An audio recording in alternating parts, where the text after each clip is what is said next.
नमस्कार, मी संदीप कसालकर आणि आपण पाहत आहात भारत 24 तास। तर आगामी येणाऱ्या गणेशोत्सवाच्या पार्श्वभूमीवर ठिकठिकाणी गणेशाच्या मोठ्या मोठ्या मूर्त्या यांचं आगमन झालेलं आहे। आज असाच एक मूर्तीचं आगमन श्यामनगर परिसरात झालेलं आहे। श्यामनगरचा राजा असं त्याला म्हणतात। 60वा वर्ष आहे, हिरक महोत्सव आहे।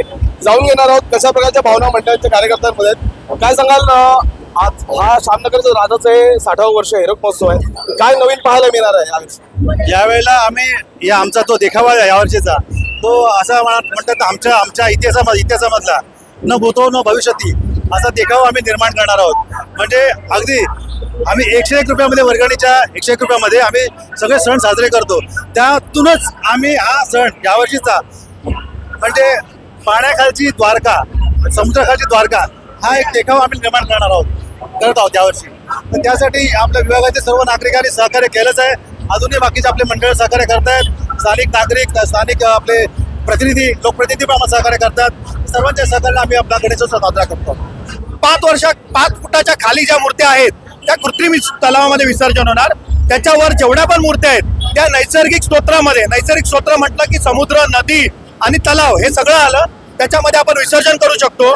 मुळात या महाराष्ट्र शासनाने तो गोंधळ केला होता की गणेशोत्सव मंडळाला कळतच नव्हतं, संभ्रमात होते, मूर्ती विसर्जन करायची कुठे, मूर्ती आणायची तर कुठली आणायची, त्याची उंची किती, हा सगळा संभ्रम समन्वय समितीच्या माध्यमातून सुटलेला आहे। सन्माननीय आशिष शेलार साहेब, तसेच मुख्यमंत्री देवेंद्र फडणवीस साहेब आणि उपमुख्यमंत्री एकनाथ शिंदे व अजित पवार साहेब यांच्या सहकार्याने आणि समन्वय समितीच्या पाठपुराने तो प्रश्न सुटलेला आहे। एक खड्ड्यांचा एक प्रश्न होता की सार्वजनिक मंडळ जे आहेत त्या खड्ड्यांवर काहीतरी 15,000 20,000 असं काहीतरी चाललं होतं, पण ते पण निवडलं गेलं आणि कुठेतरी दिलासा मिळाला। याबद्दल काय म्हणजे खरंच तो एक संभ्रमाचा विषय होता।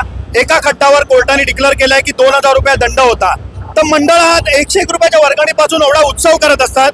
फक्त गणेश उत्सव नाही तर वर्षभरातले सामाजिक सांस्कृतिक सण, त्याच्या व्यतिरिक्त सामाजिक उपक्रम, म्हणजे असं परकीय आक्रमण असू दे, मुंबईचे तुंबई असू दे किंवा कुठलाही असं काही आपत्कालीन परिस्थिती होते तर हीच मंडळं प्रशासनाच्या खांद्याला खांदा लावून काम करत असतात।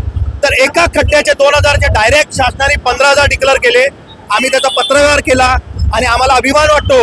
उपमुख्यमंत्री एकनाथ शिंदे साहेब यांनी दैवकर सरांना कॉल करून सांगितलं की तो तात्काळ जे वाढीव रक्कम आहे, म्हणजे 2,000च्या वरची वाढीव 13,000 रक्कम आहे, ती आम्ही तात्पुरता तुमचे पुन्हा खंडित करतो। हे हिरक महोत्सव वर्ष 60वा वर्ष आहे।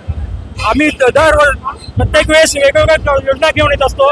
यावर्षी 60वा वर्षभर निमित्त 60 वर्ष, 60 विद्यार्थी सत्कार, 60 वयोवृद्ध जोडपी यांचा सन्मान करणार आहे। कॅमेरामॅन आशिष सोबत संदीप कसालकर, भारत 24 ताससाठी मुंबई।